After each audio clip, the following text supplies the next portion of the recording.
रविकांत तुपकरांच्या अन्नत्याग आंदोलनाचा आज चौथा दिवस आहे। कृषी मंत्री धनंजय मुंडेंचा रविकांत तुपकरांना फोन होता। ठोस आश्वासन दिल्याशिवाय माघार घेणार नाही, रविकांत तुपकरांनी हा इशारा दिलेला आहे।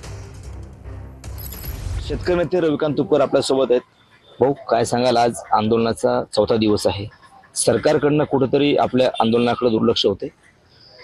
मुळामध्ये सरकारला शेतकऱ्यांचं आंदोलन मोडून काढायचं की काय अशी एक भावना सरकारची दिसते आहे आणि शेतकरी मेला तरी चालेल पण आपलं सरकार टिकलं पाहिजे अशी त्यांची भावना आहे। काल कृषी मंत्री धनंजय मुंडे यांचा फोन आला होता, काय चर्चा झाली, नेमकी काय आश्वासन दिले त्यांनी? नाही, चर्चा झाली पण ते लेखी आश्वासन सरकारने काही दिलं नाही ना। ते म्हणले तुम्ही उपोषण सोडा आणि मग आपण असं करू, पण लेखी स्वरूपामध्ये काहीतरी सरकारचं आलं पाहिजे ना। आणि तोंडी आश्वासनावर काय, आता प्रत्येक वेळी ते विम्याच्या तारखा तोंडी आश्वासनावर आम्ही विश्वास ठेवत गेलो, शेतकरी पण मिळालाच नाही, कमी मिळाला विमा।